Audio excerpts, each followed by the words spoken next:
tardes. Tenemos aquí al economista Henry Ebrard. Es un experto en temas internacionales y también conocedor de la economía local. Vamos a hablar con él sobre las expectativas sobre la economía dominicana, pero sobre todo relacionada con lo que está pasando en la geopolítica mundial. Vamos a ver, Henry, ¿qué usted piensa? ¿Qué puede pasar en esta economía, en el patio, con todo lo que está ocurriendo a nivel global? Como no, primero muchas gracias por la muy amable invitación. Y es cierto que cuando necesitamos analizar la economía dominicana, es cierto que es indispensable analizarla primero dentro del contexto, ¿no?, internacional, porque la República Dominicana en los pasados 30 años ha logrado una transformación sin comparación en el continente, y cada vez más, vamos a decir, depende de lo que está aconteciendo fuera, porque uno de los motores principales de la actividad económica en la República Dominicana son esos sectores generadores de divisas, los sectores exportadores, incluyendo minería, incluyendo obviamente las exportaciones del campo, la industria, las zonas francas, por supuesto, la exportación de servicios, el sector turismo, la inversión extranjera,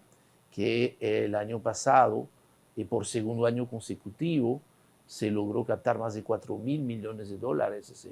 Esos son niveles récords. Y finalmente el tema de las remesas. Entonces, todo eso nos muestra que en la medida en la cual la economía global puede estar produciendo buenos resultados, mejores resultados va a producir la economía dominicana. Se acostumbra a decir que por cada punto adicional que crece la economía de los Estados Unidos, la economía dominicana crece adicional entre 1.6 y 1.8 puntos. En este sentido, sí, la República Dominicana se ha beneficiado mucho del excelente desempeño que tuvo la economía de los Estados Unidos.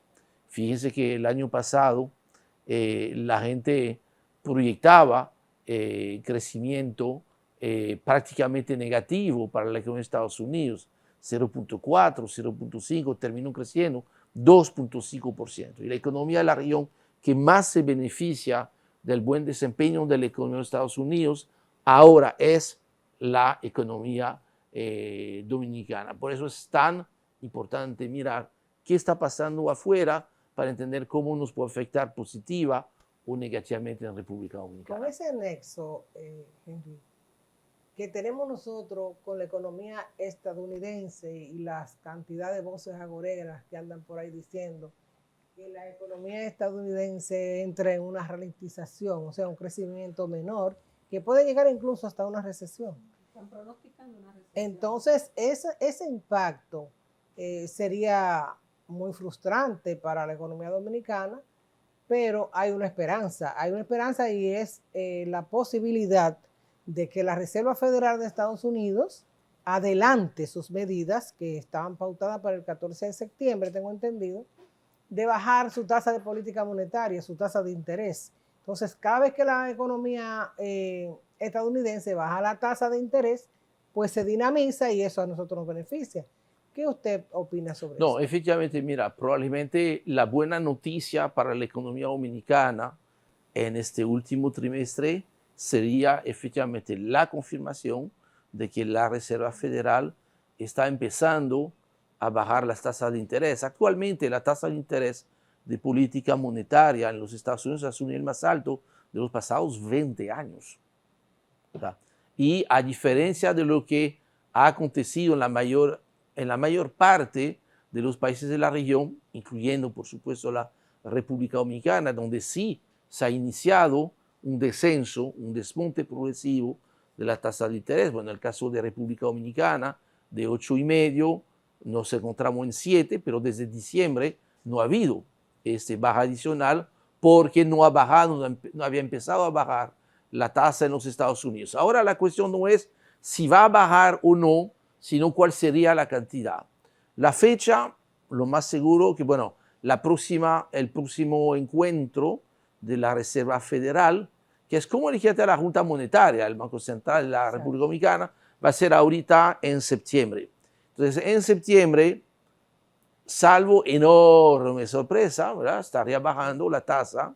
La pregunta es si la estarían bajando 25 o 50 puntos, o sea, 0.25% o 0.50. Entiendo que lo bajarían probablemente 0.25 y que la consecuencia local es que al final del mes de agosto, o sea, ahorita, es posible que el Banco Central empiece de nuevo a bajar. Bajaría 25 puntos, esperando a ver si la Reserva Federal baja 25, pues ya. Pero si la Reserva bajara 50 puntos, entonces abre un espacio adicional para que el Banco Central en la reunión de septiembre o de octubre vuelva a bajar. Eso es importante porque efectivamente lo alto de la tasa de interés en la República Dominicana hace que efectivamente actividades muy importantes para movilizar el crecimiento, sector construcción, que es el sector de mayor peso dentro de todos los sectores, está afectado negativamente por lo alto de la tasa de interés. Entonces, esto de que la gente dice, mira, creo que lo correcto es decir que en Estados Unidos, como tú lo dijiste, se está ralentizando el ritmo de crecimiento. No creo que va a llegar a una recesión porque hay un espacio muy amplio de bajar tasas de interés porque ya la tasa de inflación ya finalmente se dio en los Estados Unidos. O sea, como estamos en el nivel más alto de los últimos 20 años, de entre 5.25 y 5.50, hay mucho espacio para que a partir del mes de septiembre y que eso siga durante el 2025, haya una baja de la tasa de interés en los Estados Unidos y eso sería obviamente algo muy favorable para la República Dominicana. Y hay un punto importante, Henry, y es con el tema de que en agosto ya la tasa de desempleo comenzó a ceder también y el consumo comenzó a subir un poco. Entonces, esos son componentes importantes para la economía dominicana, pero todavía hay una espinita en el zapato, que nosotros queremos que usted hable de eso y usted es muy conocedor de ese tema, y es con el tema del petróleo. Sí. O sea, no el petróleo, porque nosotros no importamos tanto crudo, sino derivados. Pero a mí me gustaría que antes de que él hable del tema del petróleo, que sigamos en Estados Unidos, y que me diga si él cree que puede haber alguna variación, algún cambio o alguna expectativa más o menos favorable o desfavorable con el problema de las elecciones, que están bastante agresivas la campaña y que hemos visto que ahora mismo no se sabe cuál de los dos candidatos va a ser el triunfador en las elecciones de noviembre. Mira, mi opinión es que ese es un riesgo real para la economía dominicana, no tanto para el año 2024, porque las elecciones van a ser ahora a principios de noviembre, se supone que se inaugura en enero el nuevo presidente, y mi temor es que estemos a punto de reproducir la crisis electoral del año 2000. Hay gente que ya se ha olvidado lo que pasó en el 2000 y en República Dominicana, en los Estados Unidos. Fíjense quién hubiese creído, y puede ser que eso se reproduzca, ¿no? En el año 2000, en República Dominicana, mucha gente ya se ha olvidado de eso, otros que, bueno, no estaban muy jovencitos para interesarse a esto, pero y es algo bastante atípico incluso en el mundo electoral a nivel mundial. La noche de la primera vuelta, ¿verdad? Los dos candidatos que estaban detrás del que estaba con la delantera, Hipólito Mejía en este caso, a Hipólito Mejía le faltaba como medio punto para llegar a los 50%. Sí. ¿Qué sucedió? La misma noche de la primera vuelta, los candidatos que están en la segunda y tercera posición se pusieron de acuerdo y reconocieron de que no haya forma de ganar en una segunda vuelta, por lo tanto no hacía falta celebrar una segunda vuelta. ¡Wow! Esto es madurez. Claro. Eso es completamente, eso no pasa en ningún otro país. Eso es muy atípico. Este mismo año, en los Estados Unidos, un mes después de haber celebrado las elecciones, todavía no había podido declararse un ganador. Y para declarar un ganador, porque había el problema en el estado de la Florida, que por la cantidad de delegados, yo creo que en aquel momento era 29, ahora son 30, el que ganaba en la Florida ganaba las elecciones.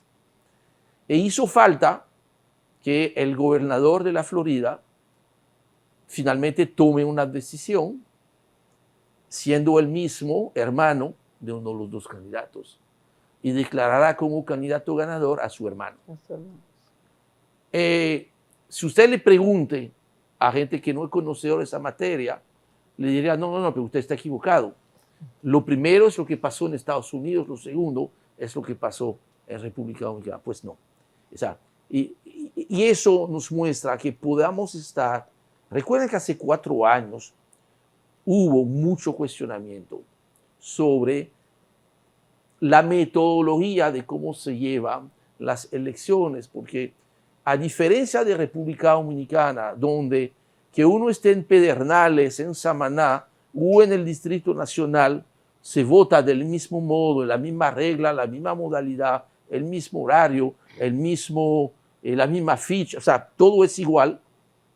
En los Estados Unidos, en cada estado, pueden ser reglas muy diferentes. Inclusive en algunos el voto empieza casi un mes antes, hay votos por correo, hay sitios donde ni siquiera le piden la cédula para presentar el voto. Entonces, dado que la modalidad de voto para presidente en Estados Unidos que es muy diferente a presidente aquí en la República Dominicana, que se suma todos los votos, lo de Samaná, lo de Pedernales, lo del Distrito Nacional, el que más votos tiene es el que resulta electo. En los Estados Unidos es diferente. Cada estado es una elección aparte y el que gana en un estado, salvo un par de excepciones, se lleva la cantidad total de los delegados. Por lo que es muy probable que nuevamente el que gane el voto popular, que tenga la mayor cantidad de votos sumando todos los votos de los estados, pueda perder las elecciones porque sumando los delegados que haya logrado cosechar, va a tener una. Eso es lo que pasó hace 8 años atrás, cuando ganó Donald Trump. Es lo que pasó, yo creo que cuando Kennedy ganó. Entonces, pero esa es la matemática. Y ahí es muy probable, y espero estar equivocado, pero los datos que yo chequeé hoy dan que la elección se estaría jugando en el estado de Pensilvania. Hoy en día, en el estado de Pensilvania, de acuerdo a la media de las encuestas, Donald Trump tiene menos de 1 punto de ventaja frente a Kamala Harris. Es un estado que representa 19 delegados. Hoy en día, contando a Pensilvania ganada, pues, por Donald Trump, porque está ligeramente delante, él tiene exactamente 17 o 18 delegados más que Kamala Harris. Lo cual quiere decir que si se revierte el resultado en Pensilvania, entonces es Kamala Harris que le ganaría por apenas 1 o 2 delegados de diferencia a Donald Trump. Por lo que la elección en Pensilvania es fundamental. Decisiva. Da la impresión de que si Kamala Harris quiere ganar las elecciones, o sí, ella tiene que ganar en Pensilvania. Y esto va a ser uno de los estados más fuertes. Y creo, yo estoy equivocado o no, pero es precisamente el estado donde hubo el meeting donde Donald Trump recibió, casi recibió un balazo mortal. Sí. Entonces, pudiese haber momentos de confusión en noviembre en los Estados Unidos, porque la verdad es un momento de tensión muy grande, especialmente para la Casa Blanca. Parece que para el Senado el Partido Republicano recuperaría la mayoría, 51-49, o sea que estamos hablando que prácticamente no hay diferencia, y en la Cámara de Diputados, en la Cámara de Representantes, ¿cómo se llama? Que es el equivalente de los diputados de acá, donde a diferencia de aquí, cada 2 años se renueva completamente la Cámara, que es diferente del caso del Senado. Ahí hay un empate completo, hay 32 circunscripciones donde es imposible determinar quién es el ganador, y antes de determinar esto, el Partido Republicano apenas tiene 3 escaños de ventaja frente al Partido Demócrata. O sea que hay prácticamente un empate técnico con una leve ventaja a Donald Trump, y es una incertidumbre muy grande. Algún día estados grandes pudieran desconocer el voto a nivel nacional, y cuando usted ve ya el peso relativo a nivel económico, ya ni estamos hablando de política, pero un estado como California es una economía que es mayor que la economía de algunas economías grandes de Europa. Yo creo que el PIB de California es más grande que el PIB de Francia. Y ahí es un estado que es netamente demócrata, que puede decir, mira, yo no reconozco este resultado, saben que, mira, yo me voy solo, me va mejor. Pero lo mismo pudiese pasar con Texas.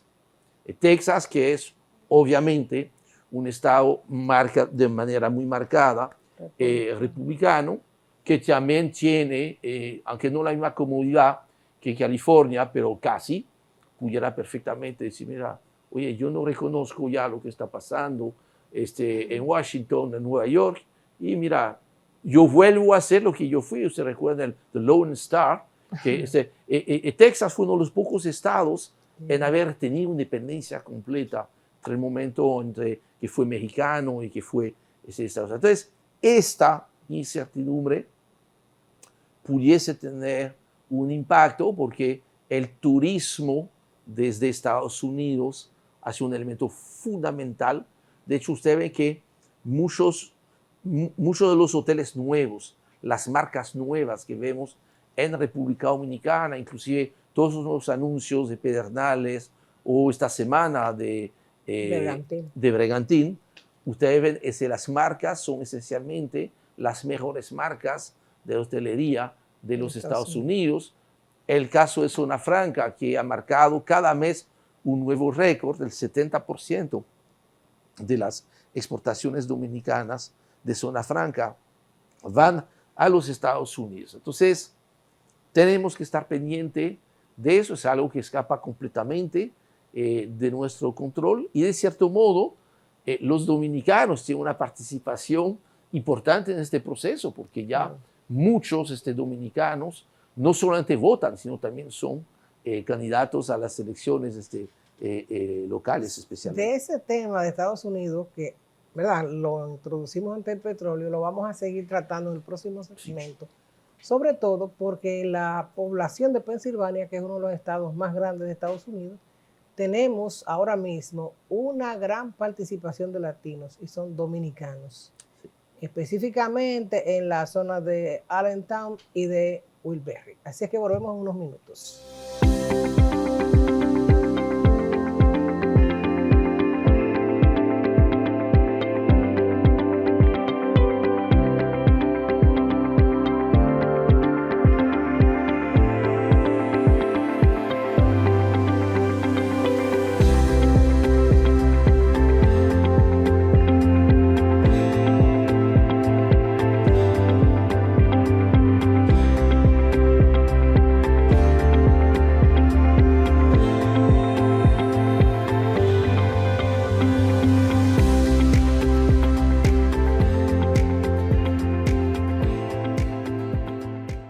Desde Santo Domingo, República Dominicana, transmite para todo el continente. El 6 en señal abierta digital y en todas las cableoperadoras del país. Otro canal del Grupo Medios Educativos y Comunicaciones, MEG.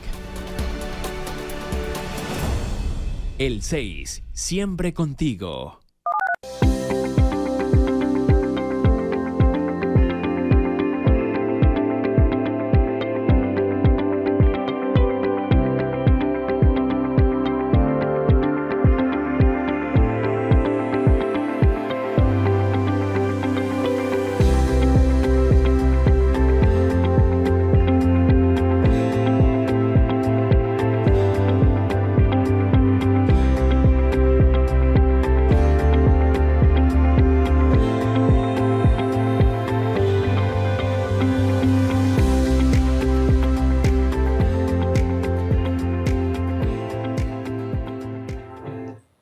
Cuando nos fuimos a la pausa, estábamos hablando del impacto que pueden tener las elecciones de los Estados Unidos, no solamente en la economía dominicana, sino a nivel global. Cándida hablaba del estado de Pensilvania y de la influencia de los latinos ahí, pero a mí me gustaría saber, ¿usted cree que podría haber diferencias a nivel de la política económica general de los Estados Unidos, ya sea que gane uno o que gane el otro? ¿Y de qué manera podría impactar a la República Dominicana y América Latina? En el tema propiamente económico es cada vez menor la diferencia. De hecho, me resultó bastante divertido ver cómo Joe Biden mantuvo, repitió y amplió muchas de las políticas económicas de Donald Trump, a pesar del discurso, ¿verdad? Ajá. Lo cual muestra que probablemente no haya tanta diferencia, o que quizás mostraba también de que las políticas económicas de Donald Trump no estaban muy equivocadas, ¿verdad? Entonces, de manera general, pero yo no soy o sea, yo soy más en la parte económica que en la parte política, generalmente he escuchado acá, y yo creo que es correcto, que de manera general le conviene más a República Dominicana que haya un republicano en la Casa Blanca a que haya un demócrata. Por varias razones. Una, quizás el tema, quizás el mismo tema, el tratamiento del tema haitiano. Exacto. Hemos visto cómo de vez en cuando se ha utilizado este argumento para bloquear en algún momento la explotación de azúcar de República Dominicana. Pero yo no creo, ¿verdad?, que hay una diferencia tan marcada. Lo hay más por en la política exterior. Definitivamente Estados Unidos con Kamala Harris va a mirar mucho más hacia afuera, va a mantener un activismo a nivel militar. Creo que exactamente lo contrario con Donald Trump. De hecho, lo vimos durante los 4 años de Donald Trump, un intervencionismo militar muy por debajo de lo que se ve generalmente por parte de Estados Unidos. O sea que el complejo industrial militar de Estados Unidos, yo entendería, o sea, repitiendo lo que otros han dicho, va a ser que les conviene más en este caso a que haya un presidente o una presidenta, en este caso demócrata, versus un presidente republicano. Con el tema de migración, de cualquier modo, ahí efectivamente se va a tener que organizar ciertas cosas. Ahora, cuando usted ve en el voto latino en los Estados Unidos, no es tan automático, ya no es tan como antes se decía, que era muy sintético, muy fácil de entender. Afroamericano, latino votaban demócrata y nunca iban a votar republicano. El mapa ha empezado a cambiar con las elecciones que Trump ganó hace 8 años. Inclusive eso ha significado que 2 estados muy marcados con las problemáticas de inmigración y del manejo racial, Texas y la Florida, que antes eran definitivamente un swing state, un estado pivot, donde la elección se basculaba de uno a otro, que por el peso específico, Texas tiene este año 40 delegados, la Florida 30, que había el que ganaba, si los demócratas ganaban en la Florida o en Texas, ganaban las elecciones. Ya parece muy difícil y cada vez más difícil que los demócratas logren ganar la Florida y Texas. Inclusive, me parece ahora que la Florida es mucho más difícil inclusive que el Texas para los demócratas. ¿Qué nos dice eso? Que los latinos instalados ya desde hace varios años en la Florida votan ahora republicano, no votan demócrata.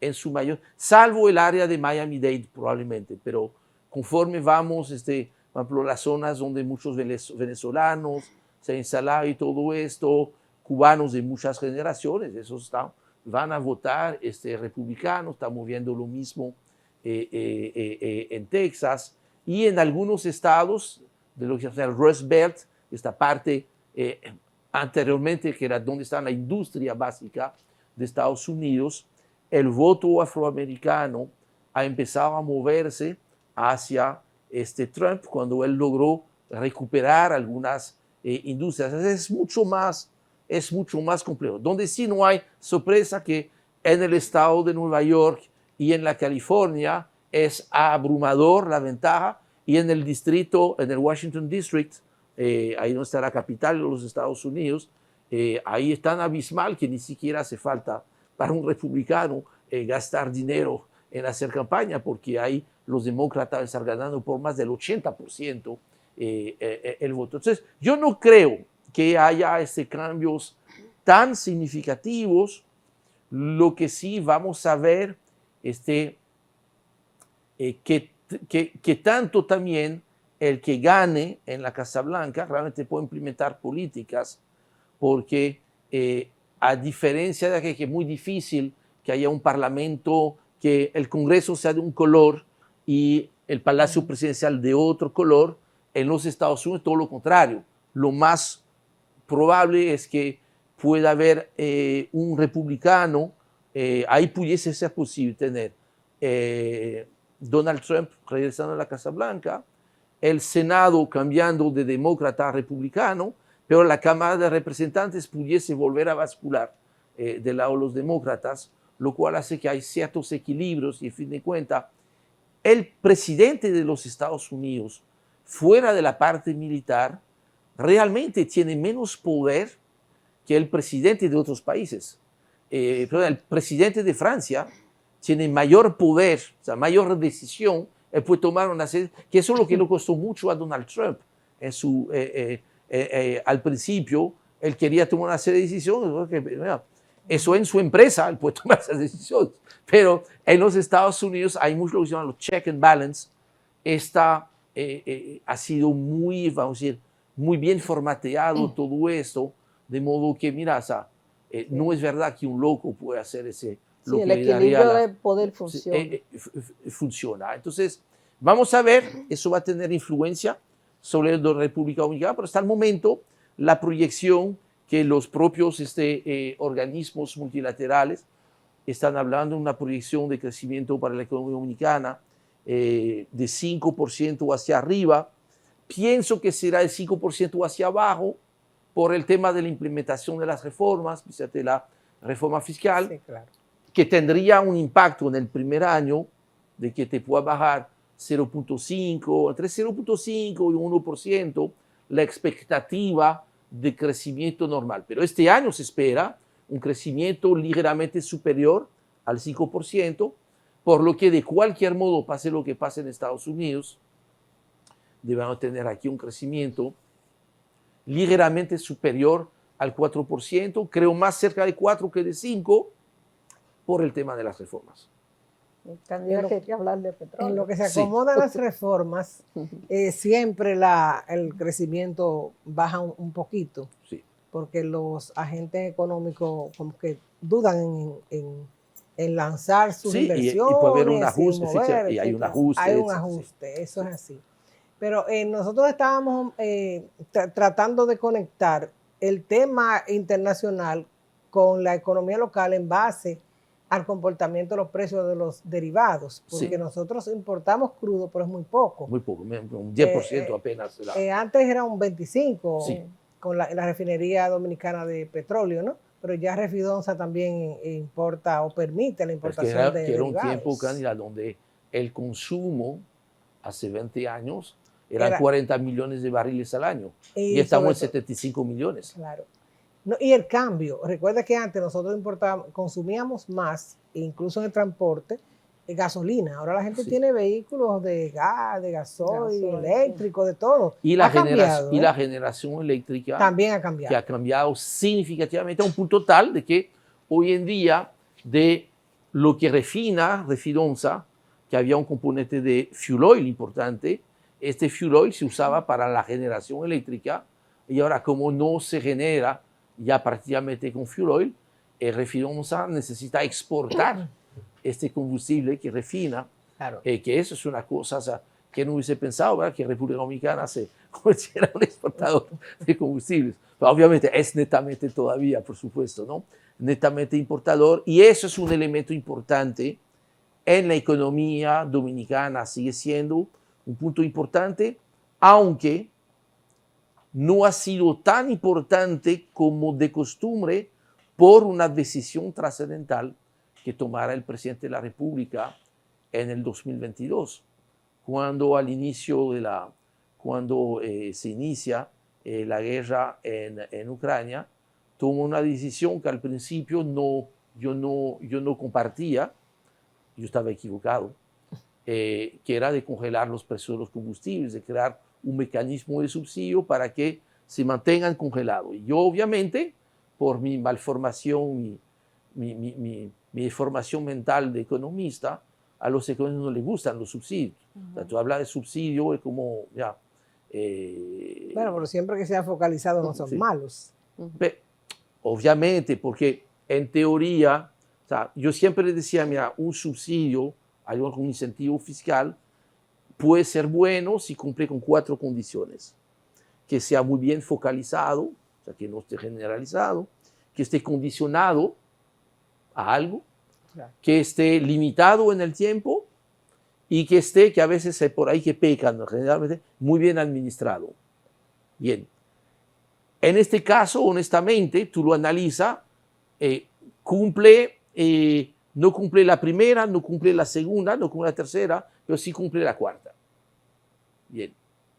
Y sin embargo, creo, y lo voy a volver a decir, y fuera de, o sea, no un comentario político, yo creo que probablemente la decisión económica más trascendental de los 4 años, de los primeros 4 años de Luis Abinader, fue haber tomado esta decisión, a pesar de lo que probablemente toda la gente que tenía alrededor le estaba diciendo. Eso es interesante. Eso que se llama una decisión ejecutiva. Claro. O sea, que tomar una decisión y jugársela, como mira, y la otra fue de abrir el turismo. Se la jugó en varios aspectos, hay que reconocerlo. Sí, hay quizás, mira, esta triple condición de ser a la vez político, empresario y economista, le permitió quizás, tomando una visión más global, de tomar esta decisión que no era nada evidente, claro, y que fue la decisión correcta, porque eso permitió que la economía dominicana siguiera creciendo, sí, no se fuera a caer. Costó dinero, sí. Claro. Fue costoso, fue costoso. Ahora, probemos un instante de no haber tomado esta decisión.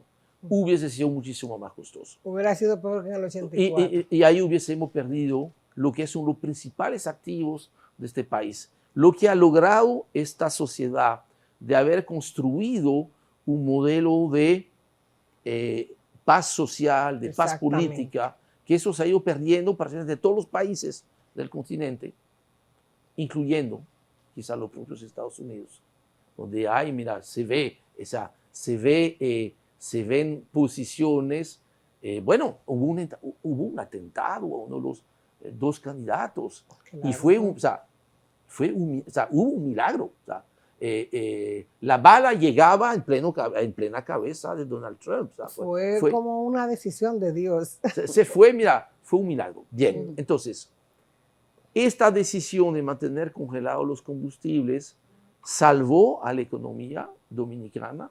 Tiene un costo importante a nivel fiscal porque claro, vemos que actualmente, en base a precio del petróleo relativamente bajos, ¿no? Porque tenemos precios que esta semana anduvieron entre 70 y 75 dólares. Ahora bien, significa un subsidio que está costando no menos de 400 millones de pesos semanales. 52 semanas al año. Estamos hablando de más de 20.000 millones de pesos que hay que dedicar a esto y que necesariamente en algún momento, porque vamos a decir que las condiciones tan adversas, emergentes que justificaban esta decisión, como ya hemos salido ya de la crisis del COVID, se va a tener que ver cómo desmontar algo de esto. O sea, no es lo mismo subsidiar el GLP que subsidiar la gasolina premium. Claro. La gasolina premium no todo el mundo la está comprando. El GLP todo el mundo lo está comprando, y más especialmente hay que buscar la forma de que se mantengan algo de los subsidios, que se trate de no generalizarlos, de tratar de que si se va a sincerar el precio, pero cuando hablamos de sincerización, estamos hablando que en el caso de gasolina y gasol, estamos hablando de probablemente entre 20 y 30 pesos la diferencia de precio. En el caso del GLP debe ser 12 o 13 pesos. Entonces, esto es una materia muy, muy delicada.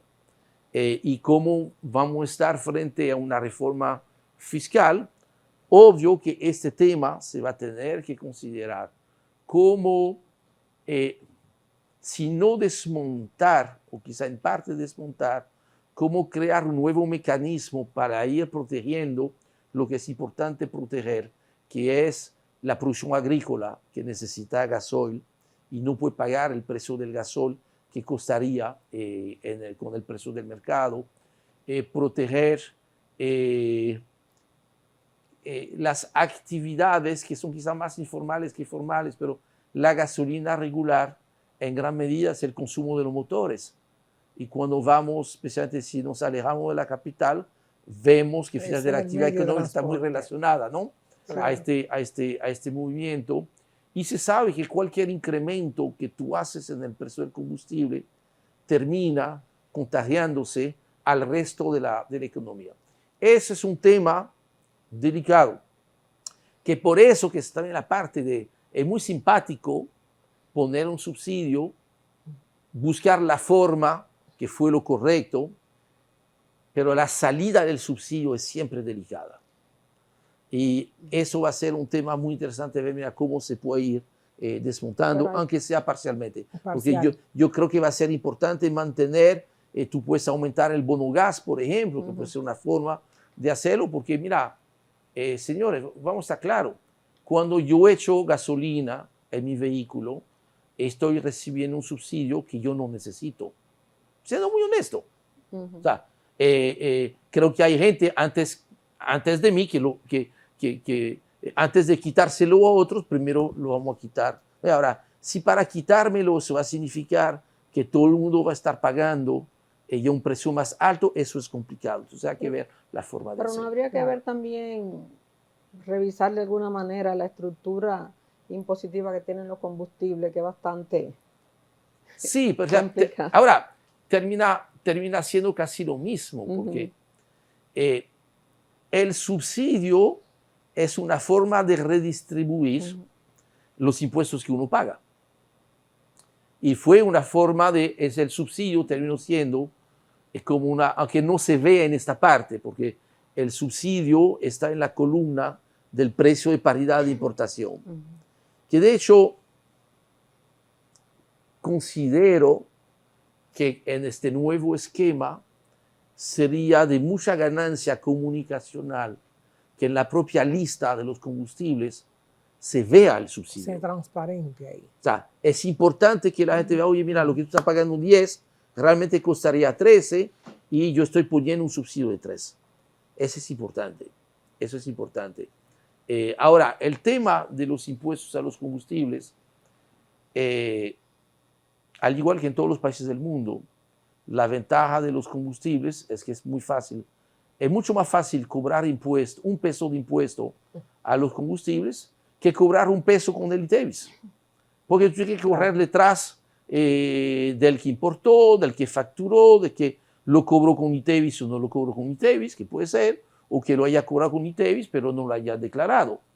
Entonces, yo recuerdo que Juan Hernández, que en paz descanse, siempre me decía, mira, puede ser que está alto el impuesto a los combustibles, pero considera de que ese es mucho más fácil.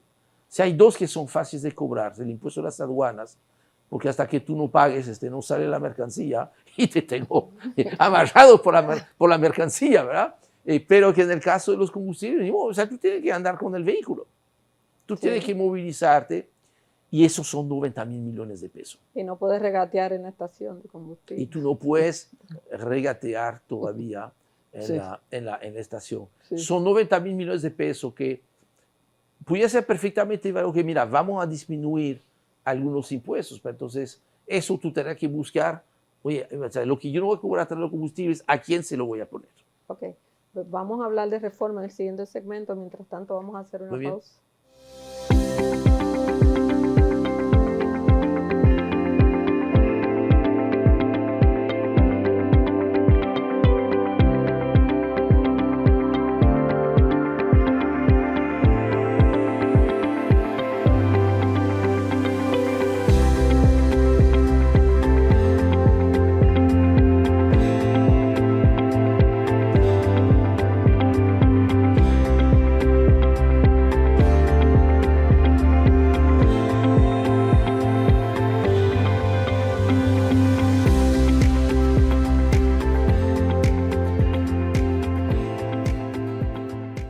Desde Santo Domingo, República Dominicana, transmite para todo el continente el 6 en señal abierta digital y en todas las cableoperadoras del país. Otro canal del Grupo Medios Educativos y Comunicaciones, MEG.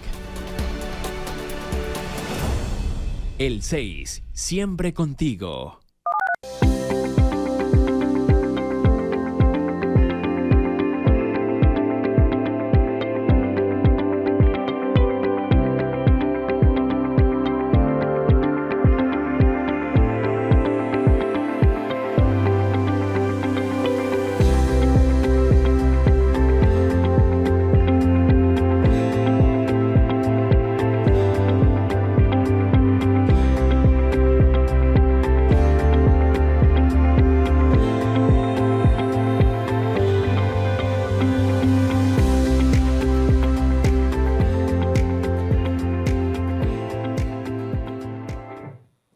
Estamos nuevamente en Economía al Día.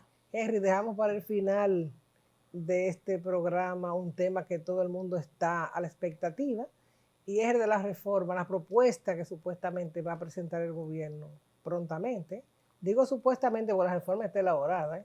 Lo que pasa es que no sabemos la fecha. Ya el presidente dijo en su discurso de que va a presentar varias reformas. La primera fue la constitucional, ya la presentó, y que iba a presentar la reforma fiscal, la reforma laboral y la reforma de la seguridad social. Pero la que más le inquieta a la gente es la reforma fiscal. ¿Usted qué piensa de esta reforma? ¿Qué base tendría? Mira, déjame decirte de antemano, yo no le temo a la reforma. Yo le temo a que no las puedan hacer, a que no la podamos hacer. Porque yo creo que al igual que hace 30 años atrás, está en un momento histórico de poder transformar, convertir el actual modelo económico que permite mucho crecimiento, pero un crecimiento que no le está llegando a todo el mundo, a tener un modelo mejorado donde haya más crecimiento, pero sobre todo mejor crecimiento, porque este crecimiento esta vez sí le va a llegar a todo el mundo. Eso es el reto. Y eso no se logra si no se hacen reformas. Porque si no se hace reforma, ¿qué va a pasar? Va a seguir lo mismo de ahora y eso no es sostenible. No es verdad que la economía dominicana va a seguir creciendo 5 o 6% al año, dejando fuera al 20% de la población.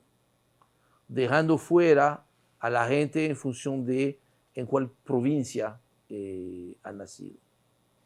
Entonces, creo que es un reto histórico, no para el presidente, creo que para todos nosotros, para la sociedad, de que si no hacemos las reformas, el crecimiento va a empezar a asfixiarse, llegaremos a tasa de crecimiento de 3, 3,5%, con problemas sociales, alejando nuevas inversiones, etcétera, etcétera, y vamos a pasar al lado de la oportunidad de que en 10 o 12 años, como lo ha mencionado el presidente, la economía dominicana pueda duplicar su tamaño, pero que ese tamaño adicional, mejor distribuido, termine ya venciendo los problemas viejos, continuos, ¿no? Esta deuda social, como se llama. Esto no se logra sin reformas, y tú mencionaste 3 reformas que para mí no se pueden disociar una de la otra. Algunos piensan, y yo generalmente estoy 100% de acuerdo con mi amigo Antonio Siriaco, uno de los mejores economistas del país, una persona muy ponderada, universitario al fin, de que es la madre de todas las reformas. Probablemente tenga la razón, porque el financiamiento de esta nueva agenda tiene que venir de una manera sostenida fiscalmente, ¿no? Lo cual quiere decir que, y no hay consenso sobre esto, de que tiene que existir un consenso sobre que el Estado necesita recibir más recursos. No es verdad que haya un consenso. Hay muchos grupos en el sector privado, en la sociedad, que entienden, creo de manera equivocada, de que no hace falta más dinero para el Estado. Yo creo que hace falta más dinero y mejor dinero. Obvio que el Estado tiene que seguir mejorando, ha ido mejorando algunas cosas, pero como dijo el presidente en su discurso de rendición del 27 de febrero, todavía hay mucho espacio para mejorar. Y él tiene razón, hay mucho espacio para mejorar, pero por más que tú mejores la calidad del gasto, no va a ser suficiente para atender una serie de cosas. El sector salud, por ejemplo, en el presupuesto de este año, el presupuesto que dedicamos al pago de los intereses de la deuda, más que duplica el presupuesto que dedicamos al sector salud. Yo entiendo que ahí debería existir un consenso unánime en la sociedad dominicana de que eso no es aceptable. Pero ¿podría ser realmente efectiva una reforma fiscal para aumentar los ingresos del Estado sin reducir los niveles que hay de evasión ahora mismo? No. Es que, de hecho, hicimos primeras evaluaciones, ¿verdad? Ese es nuestro trabajo como economista. Yo entiendo que tanto en el caso del ITEVIS como del impuesto sobre la renta, el 80% de los recursos adicionales que se necesita producir con esos 2 impuestos tendrá que venir de lo que poéticamente se llama la reducción de la brecha de cumplimiento. O sea, la reducción de la evasión, de la ilusión, de la informalidad, todo eso. Debería de existir fácilmente un consenso entre todos de que no es aceptable de que en el caso del ITEVIS haya una brecha de cumplimiento que se calculaba en 43% hasta el 2018. Nuevas estimaciones me dan la impresión de que ha bajado, ha bajado quizás sensiblemente. Yo creo que no pasa de 35%, claro, todavía 35% es mucho, es mucho menos que 43%. En el caso del impuesto a la renta estamos en 65%, es enorme. El sector laboral, no es posible que en el sector privado, prácticamente de cada 3 empleos, uno solo sea formal. Creo que todos podemos estar de acuerdo de que tenemos que cambiar esto. Claro. Y no lo podemos cambiar sencillamente pensando que sin hacer reformas eso se va a cambiar. Eso no funciona así. El mundo real, la vida real, no es así. Entonces, vamos a formalizar negocios. No es verdad que un negocio micro, pequeño, se va a formalizar pagando un 27% de impuesto a la renta, claro, pagando ese anticipo mensualmente de una ganancia que no sabe si la va a tener, de pagar mensualmente un ITEVIS que todavía no ha cobrado. Entonces necesitamos adaptarnos a lo que es esta nueva situación, pero pensar en grande. Yo creo que lejos de ver la perspectiva de la reforma con miedo, con preocupación de que, oye, ¿a quién le vamos a cargar el dado? No. Esas reformas las deben de verse con un optimismo importante, de pensar que ahí lo que está en juego es llegar a otro nivel. Ustedes recuerdan, el doctor Balaguer, en el 94 que decía, yo dejé el avión listo en la pista, Sí. listo para despegar. despegar. Esta vez no es un avioncito que estamos hablando. Estamos hablando de un cohete para llegar a las estrellas. Eso es lo que tenemos, eso es lo que está en juego ahora. Pero para eso, más importante o igualmente importante que las propias medidas, va a ser el discurso, Exacto. la narrativa. En este sentido, me siento más confiado que hace 3 meses atrás. Creo que el discurso del 16 de agosto está tratando de ir un poco en esta dirección. Y yo creo que es lo correcto. Tenemos que tratar de ver la manera positiva a dónde queremos llegar. Y en esta medida, si efectivamente algunas de las medidas que se toman desde el inicio pueden producir resultados positivos para la gente en la parte laboral, el aumento salarial que va a ser parte de lo que sería un acuerdo de largo plazo, o el tema salarial puede ser importante. La revisión de tasas del ITEVIS puede ser que signifiquen que algunos elementos de la canasta básica bajen de precio. Entonces, esto es la forma, creo, correcta de llevar a cabo las reformas. Si empezamos este tema de las reformas, a final de este año o principio del año que viene, Standard & Poor's ha anunciado que va a mejorar la nota de riesgo del país. La volvería a subir dentro de 3 años, cuando ya se empiecen a ver los resultados. Y eso quiere decir que de aquí a 3 o 4 años, el país va a lograr el grado de inversión. Teniendo el grado de inversión, va a bajar en más de un 30% la tasa de interés que paga no solamente el Estado, sino las empresas, y más importante, cada uno de nosotros, que cuánto estamos pagando cuando tenemos que financiar un vehículo, una casa, pagar la tarjeta de crédito. Eso es fundamental. Y teniendo el grado de inversión, no hablemos ya de 4.000 millones de dólares de inversión al año, vamos a hablar de 6, de 8.000 millones, 10.000 millones de dólares, porque hoy en día mucha gente quiere invertir en la República Dominicana y la única razón por la cual no lo están haciendo es porque le es prohibido a ellos invertir en un país que no tiene el grado de inversión. Entonces, yo creo que es importante que como sociedad asumamos este reto. Y sí, en este reto significa hacer una reforma fiscal, revisar la parte laboral y, por supuesto, el tema de la seguridad social. Necesitamos que el sistema pueda producir pensiones dignas dentro de 10 o 15 años. Si no se hace una reforma, vamos a tener dentro de 10 años la misma crisis que le ha tocado recientemente a Chile. Eso todavía no estamos a punto de evitarlo. El destino es de nosotros. Entonces, no le temamos a las reformas. Bueno, una buena exposición sobre la importancia de la reforma fiscal en la República Dominicana, y nos quedamos como con el deseo de seguir hablando de eso. Vamos a tener que invitarlo nuevamente porque ya hemos terminado, y deseándole a todos un buen fin de semana y hasta el próximo sábado.